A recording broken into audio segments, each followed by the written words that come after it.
আমরা নোয়াখালী জেলা 93 বন্ধুরা আজকে একসাথে হয়েছি। বিভিন্ন উপজেলা থেকে, বিভিন্ন অঞ্চল থেকে আমরা সবাই এসেছি।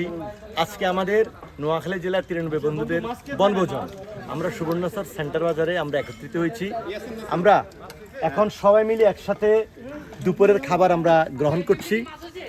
এই যে আমাদের বন্ধুরা সবাই আমরা আছি ঢাকা থেকে অনেক কষ্ট করে, আমাদের বন্ধু ওই যে গিল্লু, তারপরে পিন্টু, মিলন, এরা সব আসছে। তারপর আমাদের বন্ধু যে মিলন চট্টগ্রাম থেকে আসছে। তারপরে তারা নোয়াখালীর সবাই। তো যে যে যার যার কর্মস্থলে আছে, তো আমরা একসাথে হয়েছি।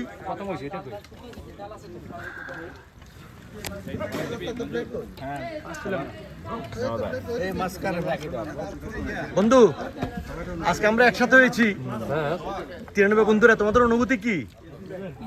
ভালো। আমরা ভবিষ্যতে আরো এইভাবে একত্রিত হতে আগ্রহ প্রকাশ করছি। ধন্যবাদ। এই যে আমাদের সকল বন্ধুরা আমরা একসাথে বসে আমরা আহার করছি। এই যে সবাই আছে।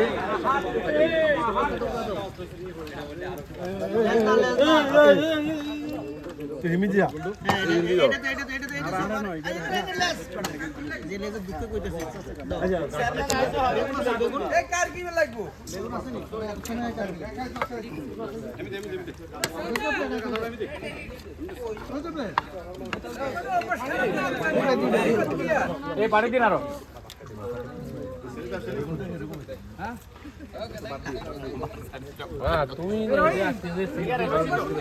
সবাই আমরা একসাথে বসে আজকে দুপুরের খাবার খাচ্ছি।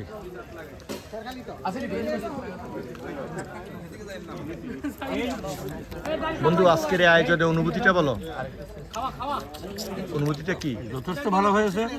একসাথে এতগুলো বন্ধু নোয়াখালী জেলার 93 ব্যাচ আমরা অনেক উৎফুল্লভাবে এই বনভোজন 2024 উদযাপন করতেছি। ধন্যবাদ।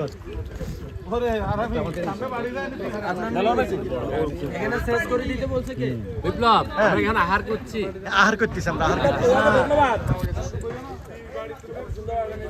সকল বন্ধুরা একসাথে আমরা খাচ্ছি।